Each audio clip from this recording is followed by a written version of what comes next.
What's up, guys? On Brickroad, we got some more Cybernator up in the house, as played by MCBanjoMike. Let's see here. I've got to, there we go, load up his movie that he sent me. I've got the next 3 levels in my inbox today, so here we go with level 2, Orbital Hideout. All I know about this level is that it's an asteroid field. That's what he said in the email.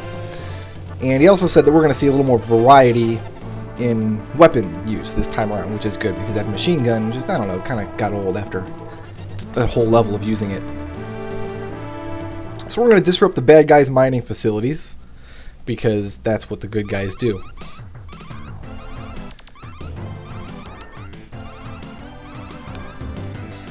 Oh, asteroid fields. Okay, so this is more like a shooter level, I guess, kind of like a Gradius kind of game. And I know it's supposed to be pronounced Gradius, but you know, I'm an American, which means I mispronounce things just because I can, and you know, there's nothing you can do to stop me. So I'm going to keep on doing it. And anyway, you know, I don't really play shooter games myself anyway. Not a big fan of them. So maybe it's a good thing that I'm watching this video. Because I said last video that the game looked cool. I wanted to run out and buy a copy. But if there's going to be a lot of shooter levels in it, probably not my bag of chips.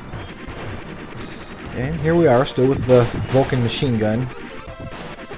I can't tell if the shrapnel from the asteroids he's blowing up damages him as they hit him, or if they're just decoration. They're just decorative as they're flying by the background. I was still very impressed with the graphics in this game. That background is very cool looking. Rocket pod has been disconnected. Okay, that was his jetpack. Looks like he's still got some zero gravity physics happening here. I wonder if he did that manually, or if the level does that, or what's going on. Maybe he'll shed some light on the subject.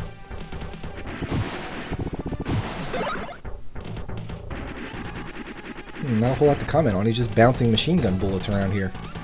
And I don't really know anything about the game, so I can't talk about it as we're going. I'll just have to fill time with the wonderful sound of my voice, I suppose. Energy chip. I guess those energy chips, does that refill his health? I wasn't really paying attention to his health meter there. But, and no, the asteroid shrapnel does not seem to be damaging. That's just decorative. Just part of the background. New weapon. Missile. Missiles. Yes, missiles are good. Yes, we saw you show off that one missile bullet there, Mike. Thank you. And then go right back to your machine gun. Another commenter had mentioned that he's using the machine gun primarily because it is the only weapon that has infinite ammo, which I guess is prudent. Maybe when he gets to the boss, he'll go hog wild and we'll see a lot more of the missiles. You know, switching to missiles to fight boss, that's kind of standard in games. You know, Metroid started that trend, and anything that makes a game more like Metroid is A-okay in my book. So I think I'll be happy if we get to the boss and he blows him up with missiles. I'm also not clear if you've got objectives in these levels other than making it to the end. I see he keeps backtracking and going backwards off to the left to kill more monsters. Maybe he wants to beef his score up. Maybe you have to kill a certain amount of monsters to win the level. I'm not really sure. And yeah, these zero gravity physics look... I'm not exactly sure how they work, what the mechanics is behind it, if he's just got like a high jump, or if he will continue in a certain direction forever. What's that? Did something happen? He just keeps, I'm not sure that I like the way that the game freezes when it's cutscene time. It's like Mike has to talk to his... I'm assuming that Kriya, or however you pronounce it, that's his hot girlfriend back at base who's sitting there in a bikini and rubbing oil on herself. And I'm going to assume that because it's more interesting for me. Here's the boss here. It's this, giant alien robot hybrid. He's kind of blowing it up too fast. I can't really get a good look at it. Oh, and now it's dead. Mission complete. That was it. That was the whole boss, I guess.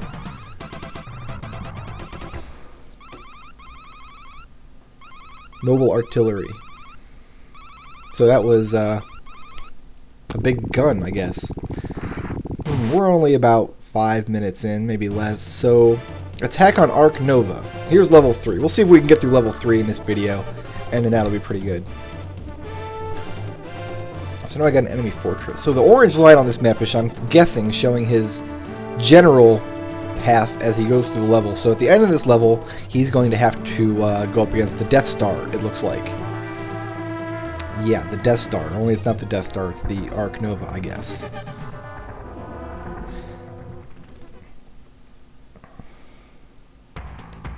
There's our battleship again. Mike, you're flipping through the dialogue kind of fast there. Not that it's saying much of anything interesting. I don't imagine it is. See, I wouldn't mind if he just did like a whole level of him just punching everything to death.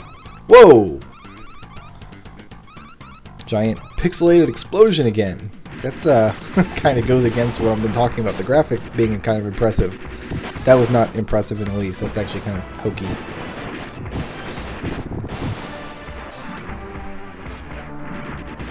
This level, for it, the green kind of artillery motif happening here, you destroy parts of the stage. It's reminding me of Wheel Gator from Mega Man X2.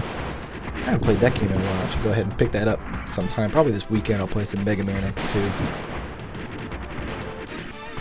And, you know, there's Jet Stingray from X4. That's what he's killing now. So, you know, maybe that's a metaphor for Cybernator. The whole point of Cybernator is you're destroying things from the Mega Man X series. And that'd be fine with me. You know, Mega Man X deserves to be blown up in certain capacities. That was the cheesiest laser I've ever seen in my life. Kind of like Aquaman's laser in Mega Man 8. See, I'm going to make these parallels the entire game here. I'm just going to keep talking about Mega Man this entire time. Are his shots damaging the floor as they bounce off? That is very cool. I saw that in the first level, and I thought that maybe it was just he had destroyed like a preset portion, like one of the gun turrets located in the floor, and that caused the damage to show up. But no, it looks like whenever his bullets bounce off the floor, they leave a little crater. That's kind of cool. I like that. That's a little detail in this game. They could have done more to impress me with the giant explosions, but, you know, the little explosions are good. I like the little ones. I wonder, though, how much of this game, and I'm going to have to play it for myself eventually. I mean, I feel bad playing just the emulator, considering I don't actually own a copy, but it's piqued my interest. I'm going to have to pick it up this weekend and play it. But what I'm wondering is how much of the game is like Twitch action gameplay like Mega Man or Metroid, and how much of it is like rote memorization, more like Contra. It looks like it's got elements of both. The way, like, the screen will fill up with explosions, then you've got to kill a gun turret hidden behind all these explosions. You've got to know where that gun turret is to actually do anything about it. And he just went over there behind that rock wall to take a leak, which I didn't know that robots did. Is this a guy in a robot suit, or is this an actual robot? Because if it's a guy in a robot suit, I imagine he has like a potty hatch out the back that he can just eject waste from. And it's interesting to see Konami actually put that in the game, because that's kind of an element of human nature that most game designers leave out. And I'm sorry, that little like wiener laser is just not doing it for me. That's just weak. Oh, didn't get your shield up in time.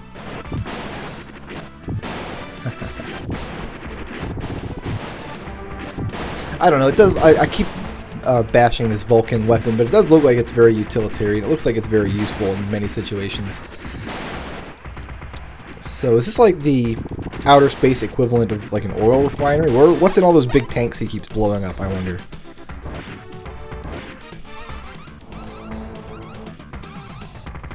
Alright, so he's going inside Ark Nova.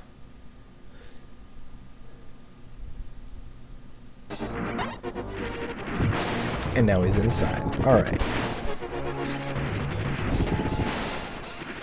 Yeah, this is more like a Magna Centipedes, like computer level in Mega Man X2. With the big solid blocks and the central computer thing. And is this a mini-boss, or is this an actual boss? Hello. We got things bouncing around. And I'm assuming the giant laser in the middle of the screen damages you. Now, this kind of boss looks like it's a godsend having the aimable weapon. And I wonder exactly how fine the aiming is on that weapon. Like, does he only have 8 directions he can fire it in, or does he only have, like, 5? Can he fire it downwards? Not sure. Does not look like he's having any problems, though, which is good.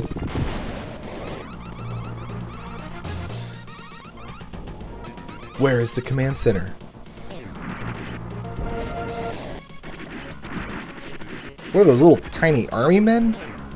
With like little G.I. Joe figurines on the ground he was stomping on? Interesting. Oh man, I hope we got time to fit this whole level in here. I'm gonna feel like a retard if I have to split this video up into 2 videos after I thought I could squeeze it all into one. That would be kind of stupid. So hopefully there's like a boss right up here, and then land in the mission complete screen, and I can exit the video at a good stopping point. Otherwise, I'm gonna have to just stop it right here in the middle of the level. And you know, nobody wants that. Nobody wants to see that. That's kind of unprofessional. He's switching to missiles, so maybe there is a boss around here. Yeah, I like those guys. And once again, I'm impressed with the background back there. It's like, are we fighting just outside of Earth? Because I was under the impression we were like way, way out in deep space somewhere.